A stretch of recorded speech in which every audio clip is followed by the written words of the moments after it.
Hi, I'm Stacy Anderson, also known as the Super Gene. Having lived in 9 cities across 3 continents and counting, Super Gene Unleashed features people from around the world sharing their unfiltered versions of female empowerment. With a 20-year global career in digital marketing, operating as a leader and mentor, and now as a wife and mother of 3, I encourage you to unleash your own Super Gene and become the most empowered version of yourself. Here's your advocate, ally, and confidant. I am ready to inspire you. Let's show the world what it's all about. Welcome back to another episode of Super Gene Unleashed. Today, I'm super excited that I'm joined by my mom. That's right, Stacy's mom. And I bet you're thinking about that song, Stacy's Mom Has Got It Going On. And you might be wondering, does Stacy's mom have it going on? Well, tune in to find out. And I'm here to let you know that, in fact, my mom does have it going on. And it's so exciting to be with you today, Mom, because we don't often get the time to see each other throughout the year face to face. But now here we are, sat in Denmark as I just gave birth to twins. So for today's episode, I wanted to bring my mom on the show because she is much older than all of us, and she has quite a lot of wisdom. She was married to my dad for about 43 years. She lived around the world. She worked a multitude of different jobs and industries, and she's really been through so much. So, Mom, first of all, welcome to Denmark. It's your second time here, and welcome to your first ever podcast. Thank you. How do you feel? It's exciting to be here and just, surprising that we're doing this. I guess I never thought about it. Yeah, you never thought that you might be on a podcast someday? No, not at all. So, today we're really going to keep it unscripted with the goal of tackling different things across generations. But I first want to dive into a topic about relationships because obviously I mentioned that my mom and my dad were married for almost 43 years. And that is more uncommon to come across these days. We are living in an era where everything is now digital. It's happening at lightning pace. And if you think about the courting process of when a man meets a woman and is starting to date her, what you experienced decades ago is definitely different from what many women experience today. So can you take us back and just tell us, how did you meet Dad, and what was the turning point, or what made you realize that he was the one? I knew him most of my life. Our parents were in a club together and there was gymnastics and dance and, events going on. Really, I knew his older sister a couple more years than I knew him because, we were in a same little ballet kids class for like 3 and 4-year-old, 5-year-olds, whatever. The earliest I remember meeting Jim, Dad was probably around age 11, 12, somewhere in there. We were going to some gymnastics event, and I know his family was going and my family was going, and a lot of people we knew together were going. So I kind of met him there, but, I just thought he was a scrawny kid. Never, there was nothing going on. I mean, No love at first sight. No, it was just, just whoever. It was just somebody that I knew. As time went on, our group grew closer together. Our families joined each other and did more things together. And really, it was around age 16, 17, where we were going to an event again. We were riding a bus and he kissed me and it was like, oh my. Out of the blue? Well, yeah, kind of out of the blue. Yeah.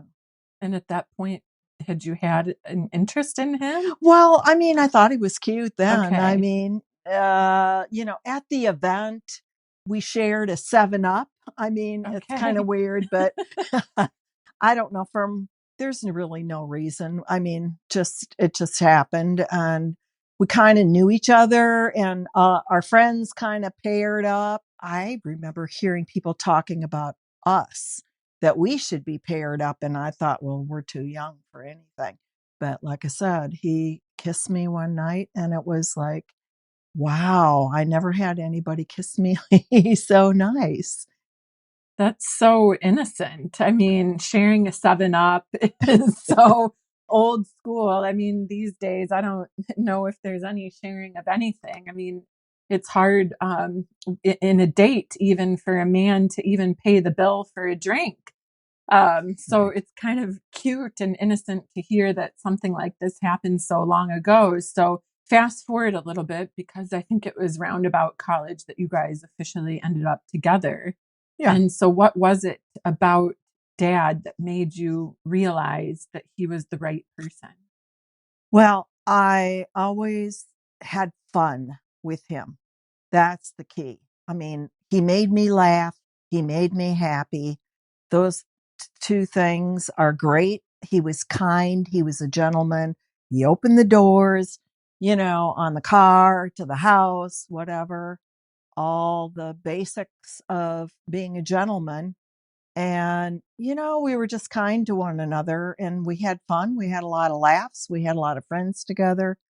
And, at some point, we just really liked being together. I mean, we played a lot of sports together too. Okay. We played tennis, we played pool, we threw darts, played volleyball. So there was a lot of stuff going on. So really, it sounds like the foundation of your marriage was rooted in fun and making sure that there was joy and excitement on a day-to-day basis and finding happiness in the small things. Right, exactly. And once we did get married, I mean, I'm maybe jumping ahead, but we decided to get married. Of course, we had about a 1-year plan for it, maybe a little bit more. And, we made the best out of it and we paid for mostly everything for our wedding. So we worked hard and diligently to get that money to be able to have a good time with our family, relatives, friends, whoever. And, I think this is kind of crazy because we actually had over 500 people attend our wedding, which is not normal today.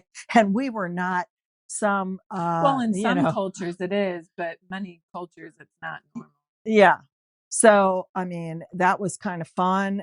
We had a lot of fun with that and just got started on our way because he entered the Air Force and was interested in becoming a pilot. So that's where we just moved our focus to him succeeding at becoming a pilot. Yeah. And so when you think about your marriage, what would you say is the secret to making it last as long as it lasted? Never give up. Never give up. Never give up on each other.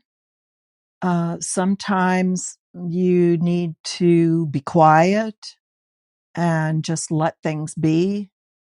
Have patience with another. Of course, there's disagreements. You're different people. You have different desires. You have different goals and you try to put them together and make it work. And with making it work, you have to, have fun. So we always tried to have fun, get people around us that were role models. I think that helped a lot as well. Having role models that you could look up to. Right. Yeah. Yeah. That's, something that I think is hard to find in this day and age because, definition of marriage has changed so much. Again, I think it's largely attributed to societal changes and, the digitization and globalization of people in general. Different cultures are mixing more because everything is more accessible. People are more transient with their life. But I like what you say about never give up. And I like that because I think that a lot of people do give up in relationships. At least that's what I tend to see from the people within my circle, that a lot of people give up easily because dating apps, again, have made things so much more accessible. So there's kind of this infinite field of opportunity when it comes to finding a relationship. There's this, feeling that it's easy to replace and I can easily find somebody else. So why should I, when the going gets tough, put in the effort, but you're saying that that is kind of one of the marquee reasons that helped you guys last. So why did you not want to give up? Were there things about, the relationship that you just knew you couldn't find in somebody else? Again, maybe it's going back to why you originally thought dad was the right person, but how did you keep that inertia alive in you to not give up? One of the most important things was my faith, my religion. My family was a group, and we relied on our families. We intertwined our families, and they gave us a lot of support, moral support. In not that we were arguing or anything, that our families were getting involved or anything, but we saw our families. They were married, they had kids, and we saw them argue, and we saw them laugh together. Mhm. So we saw both sides, and we knew it was normal and okay. And they lasted a long time, and we lasted a long time. And you use the word effort. That is like one of the key things that you have to do is you have to put effort into your life. That gets you to where you want to be, no matter what it is, whether it's your marriage, whether it's your work, whether it's your own personal goals and aspirations for whatever you want to do. Effort is necessary. And do you think that that would be advice that you would give to people in this day and age? Because effort, when you say that, it again ties to the new way of dating with all of these different apps. And a lot of people don't put in the effort. Right. I hear sometimes stories about, women that struggle. They meet somebody, they have a nice date, and then they get completely ghosted and they hear nothing. And one of my friends was even saying, my gosh, just send me an emoji. Like Right. it takes no effort at all Right. to even send an emoji. So how would you advise people that are navigating this kind of low effort dating scene? Well, I think when you're dealing with that, you have to look for somebody that has common courtesies Mhm. and etiquette. I think that is lacking in our society right now. These are the basics of kindness. I mean, love might be a strong word, but love, especially in America, can have like 5, 6, 7 meanings. You love your animal, you love the forest, you love your mother, you love whatever, but, and you love your husband or you love your boyfriend. I mean, there's so many explanations of love, but it's just like the basic piece of it is kindness and goodwill towards another person, not the negativity. It's the positivity that is helpful. And that was like the biggest thing that my husband or Jim, dad, whatever you want to call him in this conversation, he was a leader for positivity.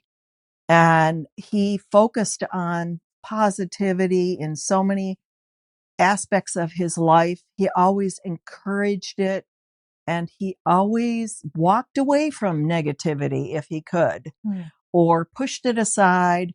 And sometimes he had to flat out tell people that they were too negative. And, he was a leader in the Air Force. So, that was just part of it. And I've had to do that in my life too, is sometimes you have to be frank in how you're dealing with other people. So that is part of it. Yeah. I think that's also another thing that is difficult in this day and age is stripping and detaching yourself from negativity. There is so much negativity in the world today, and it's really great to hear that dad focused on that so much. It sounds like he really inspired you to even be a better person and inspired you to also focus on the positivity in life and everyday life, and making sure that you have a happy life and aren't, having a sad life. And so this is kind of the perfect juncture to move to the next area, which is I referenced that you and Dad were almost married for 43 years. And that's because, Yeah. unfortunately, my dad passed away unexpectedly. Actually, it's quite an ironic story. And that could Right. even be another episode that we have at a later date about, that experience. But I want to talk about what navigating grief has meant for you, because Dad was such an integral part of your life,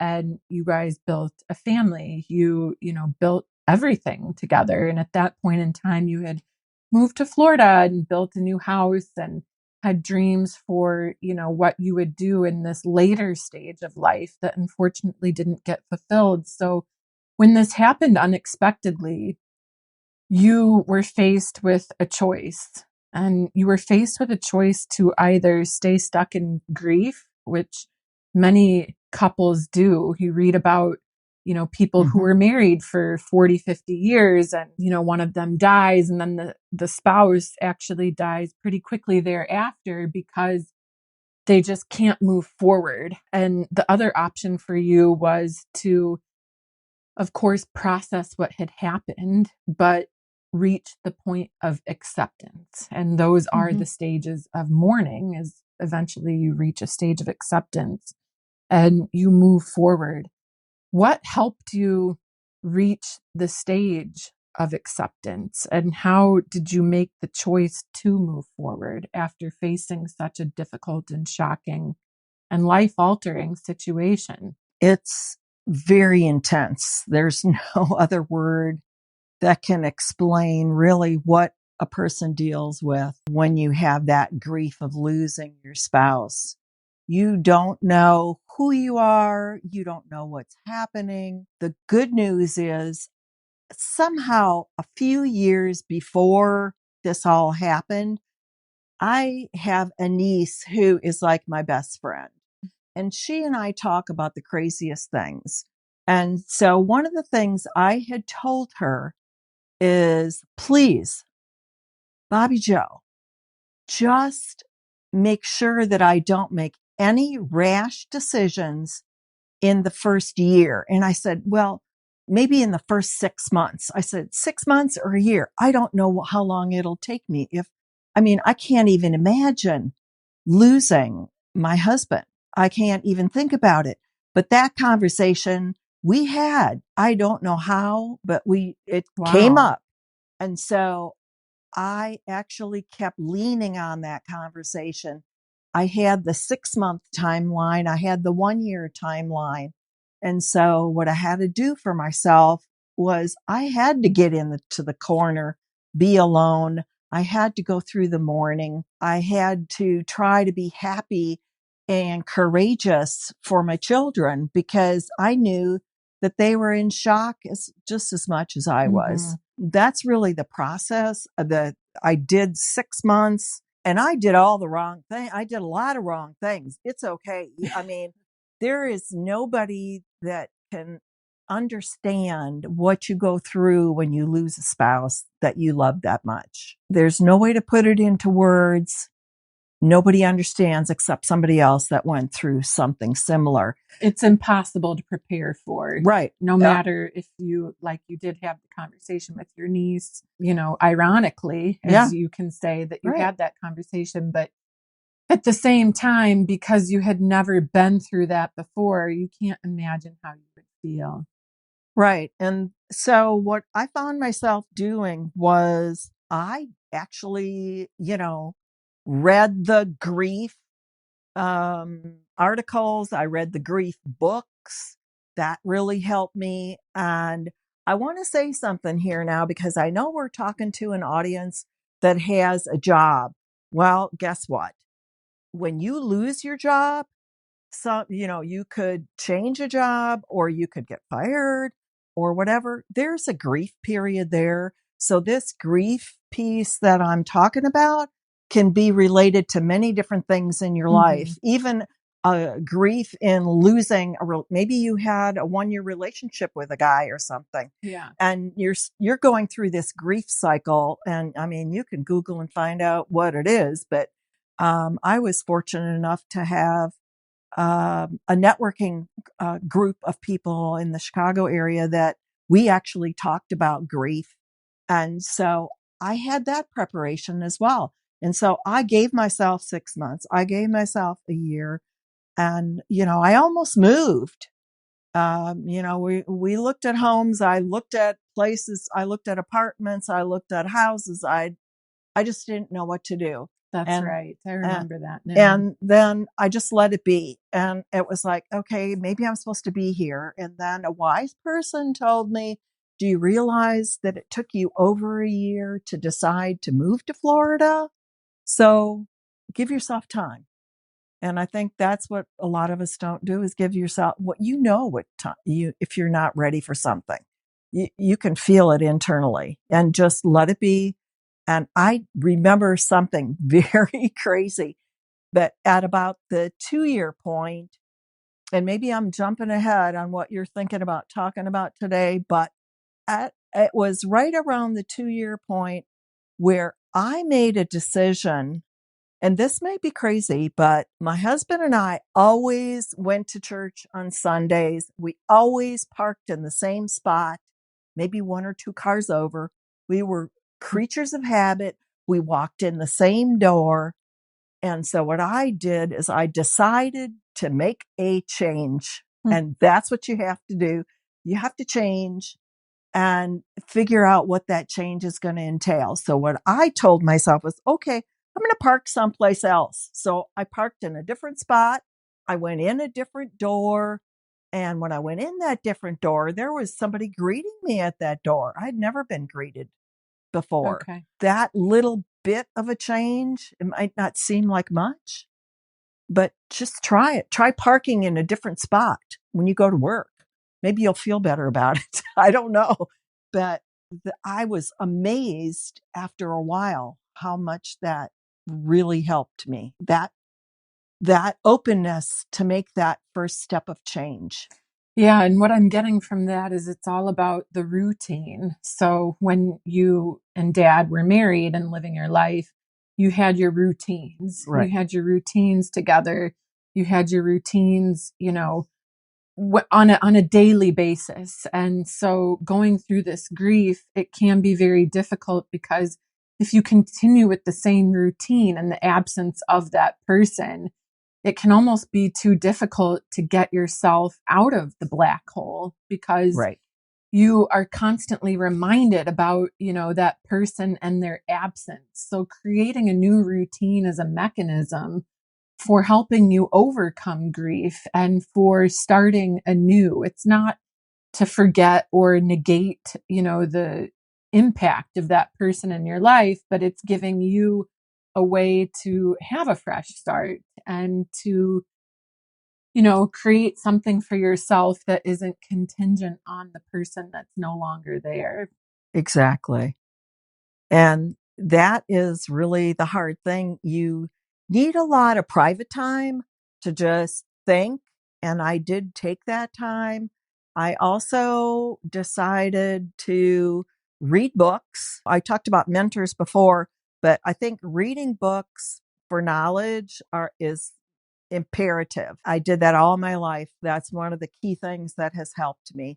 And the other thing is now, of course, we have YouTube, we have TV shows, and we can gather information. There's things that come across the news or a show or a movie, and we can grasp things from there to help yourself, deal with this time to really think about what to do.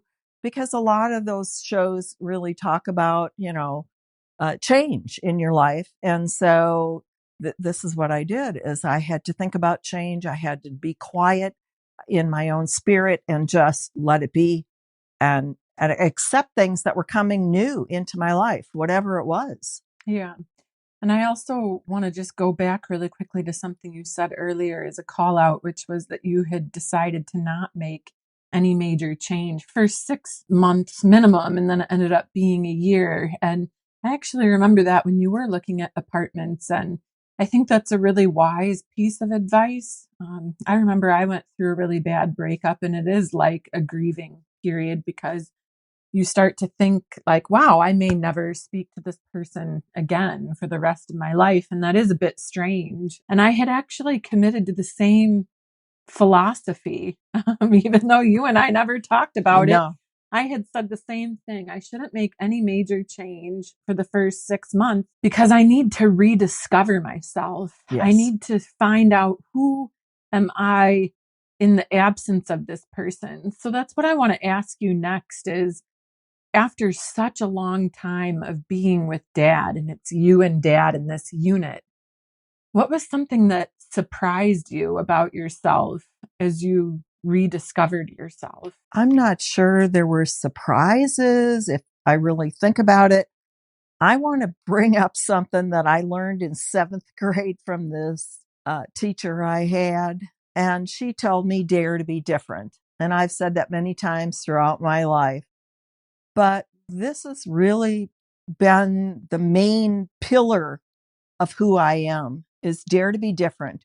Be bold, be positive, go for it, try it, believe in yourself. There's so many ways to say it, but that was really the most helpful thing that I've had in my life is that I bring that together. And, I've heard songs on it. You got to be bold. You got to be brave. These things come out and this is what you need. And so is that what came out in this grieving process? You remembered this particular piece of advice and it helped you kind of pick yourself back up and say that, okay, I can empower myself. I can, move forward. I can, be strong. Yeah, I mean, absolutely. There can be a lot of negativity around you when you're going through a grieving period. Here's one thing I've got to tell you before anything else, but don't listen to a lot of the people around you because they don't know what to say to you.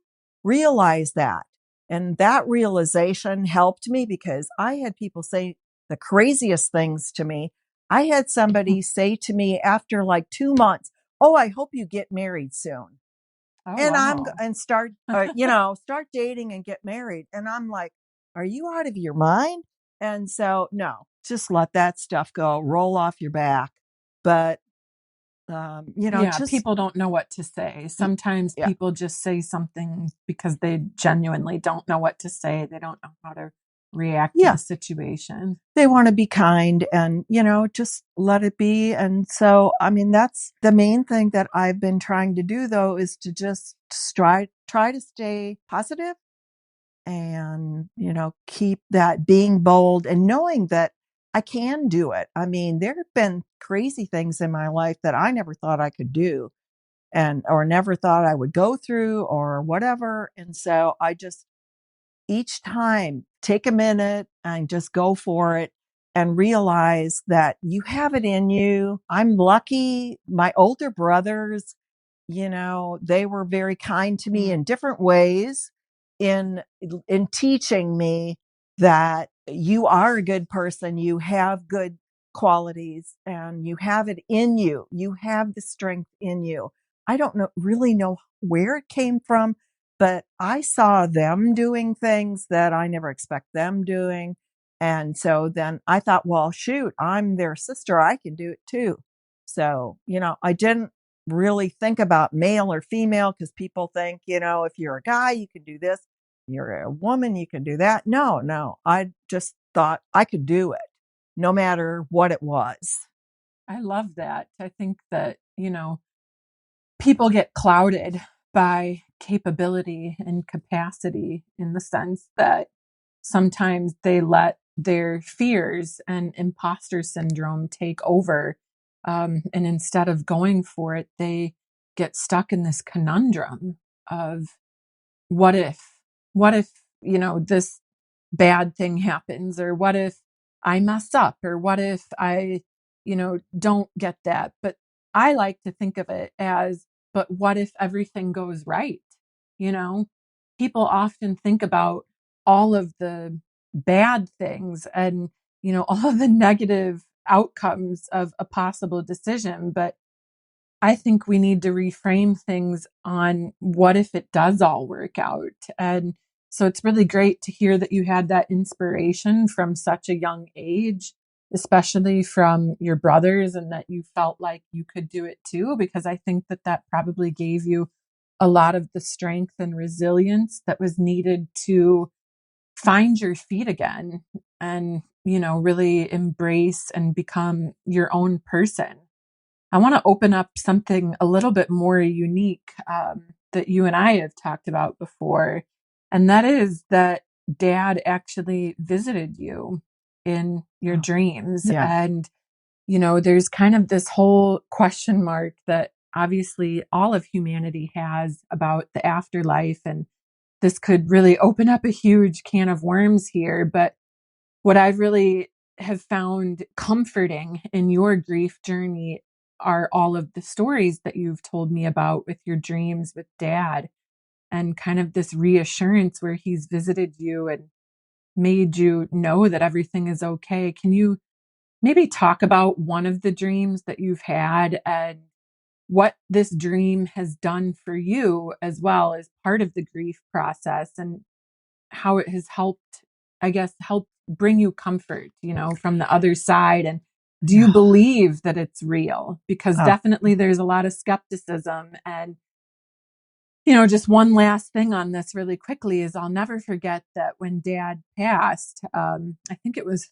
3 weeks after it happened, I had a very intense dream. And basically my whole body felt paralyzed. And I remember it so vividly. And basically dad and I were on a train and he was seated next to me and the train was moving and he was just smiling and no words were spoken, but the atmosphere of that interaction was extremely comforting to me because I felt like he was okay, he was at peace, and he was happy. And what was ironic about this is the fact that, here we are many years later and I don't, remember even the dream I had last night, but yet this dream is so profound in my memory. But I remember that that exact same night, he also visited you too. And subsequently, you've almost had this relationship from the other side. So let's talk about it a little bit. this is something that I've kept fairly quiet. I have an inner circle of people that I have told my experiences to. And, you know, somehow I know, I don't know exactly which was the first dream that I had, but the one dream that I remember the most was profound. You used the word, and it actually had dad and his best friend Neboisha in the dream. And luckily, I got to back up here a second, that somehow I watched something on TV or somebody told me that I should, if I have a dream, that I should write down notes in a journal. So I had started journaling some of these little clips of dreams because he had, my husband had Mm. shown up, maybe just his face or just like an image of him, just like a quick visit, and nothing really profound or no words or no actions or anything, but just these quick little things. And I'm going, oh my gosh, I think I dreamt about him. And so I started to write this journal. And, I do remember that you and I had, dreams on basically the same Yeah. night. So, I mean, that this may have been the one, but it was the two men and me. And the scenery was very weird. Mm. It was like at a counter, like it went down one way and across another. And behind the counter were the two men, my husband and his best friend, and they were standing there. And I was on the other side, and I stepped away for a minute, and then I came back. And here's one piece that's really important. Most people can't remember more than, 10, 15 seconds of their dream. I mean, I could write 5 and 6 pages on a journal and journal size note, and I remember everything, and it would just start coming out. But on that dream at the end, one of the things he said is, you're on your own now. Oh, wow. he used those words. And so those words have been in my head imprinted ever since that dream came. But yet at the end, the message was, everything's going to be all right. Yeah. And so those two things, I thought, oh my gosh, this is like, how can this even be? How can I get this kind of a message? I mean, I would never, all I can tell you is I would never just like think this up. It's not something I'm sitting here on the couch and thinking about what's my dream going to be next week or something. These things have just come to me, and I've had multiple dreams. I had another dream where, we were looking through glass windows out at something and we were just together and smiling. I mean, it was simple, but yet again, that message, I got the words, everything's going to be all right. So somehow in the spiritual realm, there's a way for them to communicate this to us. I don't know. My brain wasn't using those words Mm-hmm. before. So, I mean, that's just not how I am. Yeah, it's hard. It's almost out of the capacity of the human brain. Right. But the fact that the message communicated to you was you're on your own now is really profound. And it's really interesting and fascinating that, this message has, been clear to you since that point in time. One of the ones that I remember was that you were basically getting into the red Jeep. You have a red Jeep. Oh, yeah. Dad had bought the red Right. Jeep. And basically, he opened the car door for you and you got in, but then he closed it. He said, I'm sorry, but I have to go another way.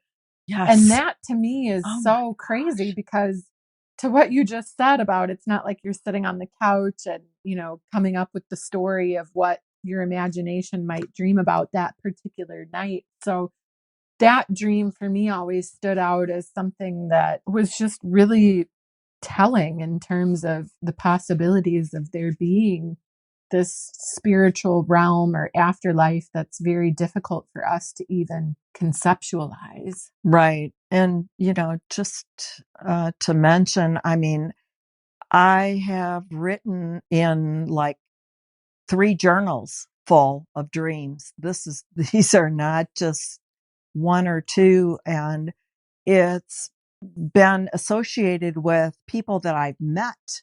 In fact, in the Jeep one, I do remember there was another person with dark brown hair that was sitting next to me in the driver's seat during that dream. So I'm contemplating that it was the new person that I met.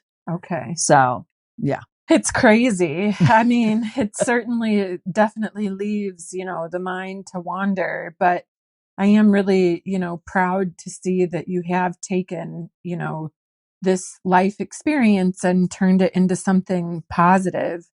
I want to shift back to the life that you did have and you have led.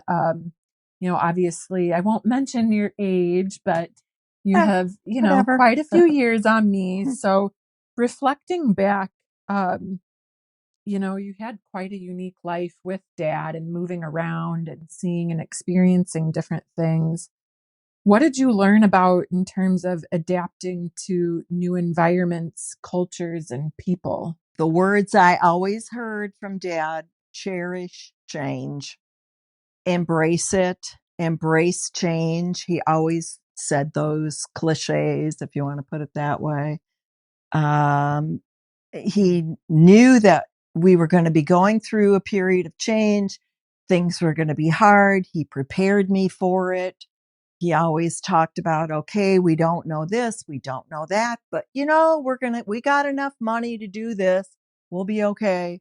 So that was really part of it, is just getting the encouragement. And, we encouraged each other in so many ways because, he told me, and I'm maybe going sidetracking here, but, encouraging one another, and this can come from anybody, is really important, especially in today's world, because so many people can put you down. Mm-hmm. So, and tell you can't do this or you can't do that.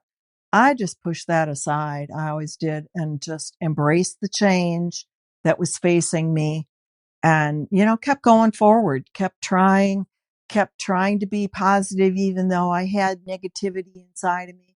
Boy, I could be, so negative Mm. in my own space for a while and just think, how are we ever going to do this? But yet, we just kept going. We kept striving. We kept putting in the effort. I'm going to go back to that word, effort, and the energy. You need energy to survive and do these things. And so when you put forth positive energy, it comes out good. Yeah.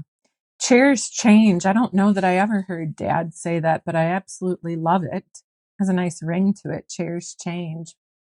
But what I love about it is that people, humans, as a species, are so hardwired to oppose change. People are creatures of Right. habit. Right. They don't like change. And I think that that's one of the things that I'm most grateful of, in terms of being raised by you and Dad, is that I am somebody who does embrace change. I more or less have followed in your footsteps with, being, able to move and live abroad, moving as an adult and not knowing anybody, but also doing it by myself because I hadn't met my husband until I moved to Dubai. And I think that cherishing change is something that more people could stand to do in their life, and that they would maybe regret not doing because, again, people are so afraid of taking that leap and, going after something because they're too afraid of failure.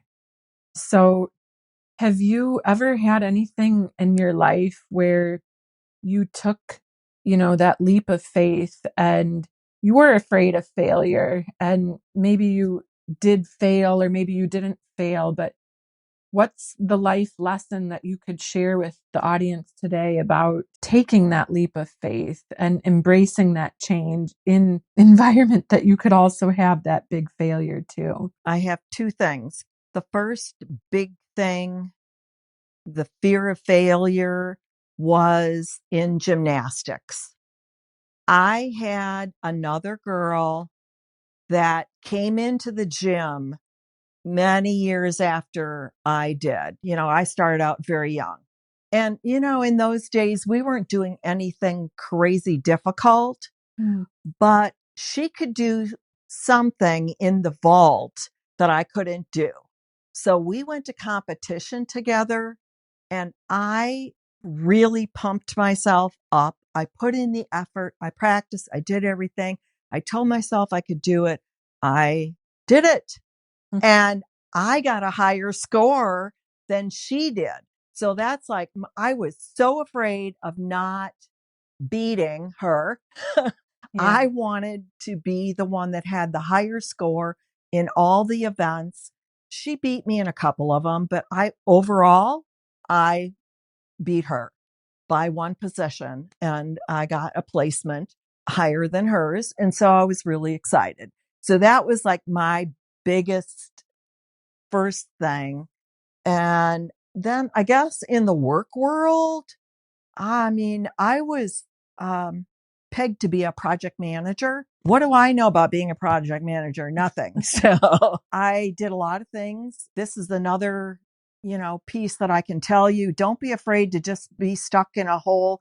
If somebody tells you that you're a banker or that you're a salesperson or customer service or, whatever it is that you do, don't peg yourself only in one way. I mean, even a lawyer or a doctor, I mean, you can do other things other than that one thing. And, I had a vice president that said, "Hey, I want you to take on this and we're going to learn. We've got some new tools on the computer and we want to teach you how to be a project manager. We want to send you to this school." And, well, I got this big project. I had nothing. I knew nothing about it. I was scared. I mean, I studied my heart out to pass all the tests, whatever I had to do to complete the classes and everything and go through everything. But for me, that was one of the biggest things I've ever been through, was to complete that project and bring it through to fruition. And we all learned, a lot of us learned from it. And, there was a lot of fear taking on this big thing. Yeah. I think that's something that's also super important in today's climate, because a lot of people have been, society has shaped adults that you go to school for a specific vocation, any type of work, like you mentioned, doctor, lawyer, salesperson, etc. And a lot of people pursue that career path, but things are being heavily disrupted, especially in the wake of AI. Yep. And I like what you're saying about not pegging yourself into one particular thing and opening people's eyes to the possibility that they have skill sets that are transferable, and to not be afraid to reposition yourself, because it is difficult. A lot of people are, facing redundancies, job loss, and they Yeah. think that they can only pursue this particular path. So I hope that people listen to this and take this as a message of inspiration to, sit down with a pen and paper and write down your skills and try to dream about how can those be transferred to something else. And it's all about how you reposition yourself. I think that that's something that a lot of people need to use now, and to not be afraid to do that. Well, actually, history repeats itself. And so there was a huge recession period where a lot of us in my older age group, we went through, like, we lost our jobs. A lot of us, both my husband and I, were without a job for a while. And we're like, okay, now what do we do? Mm-hmm. We have to pay for our house. We have cars. We have kids going to college. We have this and that. And we didn't care. We just went for something. And what we found out was it didn't really matter what the pay was, is when we went into that job, it's what can we learn from the people in this job? What are they trying to show us? And surprisingly, I learned some of the highest customer service skills that I've had in some of these lower paying jobs that I ended up having to take. And it was okay, because I look back and I think, oh my gosh, I've been relying on these skills and abilities that these people taught me that I never even thought about. So yeah, don't be afraid to go for it. And not that I was stuck in that job for very long. My husband and I, went in, and maybe I can tell you that he was in a position and maybe for like 6 or 7 months. And all of a sudden, once they realized who he was and what capabilities he had, he went up like 3 levels. So, it's possible. Even in today's age, it was possible back then. It's possible today. So don't just label yourself. This is the thing. People label you and you label yourself. So don't do that. Yeah, I completely agree, is to not get stuck in the label. What's something that you'd tell your younger self or women today about aging with confidence and grace? Be confident in yourself. Go for it. Force yourself to not be afraid, and stay positive. You can do it. Anybody can do it. You can do it. You just have to put forth that inertia, that energy, that, whatever you need to put yourself into it. Be bold, keep going. Don't give up. That's really great. And I think, Mom, we could continue to go on forever. There's so much that we could talk about. But one final question I want to ask you is, what do you hope that people remember about you? Part of me as a person, the key elements really are, teaching others, training others. I've always had that thread through my life, is somehow I've had that ability to teach others a multitude of things. So that's a big piece of who I am. uh, people tell me that I work with and that I'm around, that I'm positive, that I have positive energy. I want them to remember that and to try to apply it to themselves, really to keep that positivity, even though there is grief in life. Yeah, I mean, we have fear, we have grief, but we can overcome those things. And, I guess that I was a good person, that I was kind and, engaging. I don't know. Yeah. Really? I don't think that's hard to achieve. I think that you have achieved all of those things. And, it's really inspiring, again, just to hear about how much you focus on positivity, because I think that in today's age, there is so much negativity in the world and the news, and people having difference of opinions, and people that are, really on each other's backs just if you don't have the same opinion or viewpoint, but you're coming from a place of peace and love and kindness and, understanding and acknowledging difference in others, but also saying that, you don't have to be the same at the end of the day. So to go along with that, it's okay to be different. It's okay. Yeah. And that is really, what I always kept in the back of my mind is I'm different than somebody else, unique, whatever. But I think that's really a big piece of it. Thank you so much. You're welcome. Thank you so much for tuning in today, and I hope you feel empowered from the episode. You can connect with me at supergeneunleashed.com and on Instagram at supergeneunleashed. Please share your thoughts, and I look forward to connecting with you. And until next time, keep on shining and showing the world your super gene.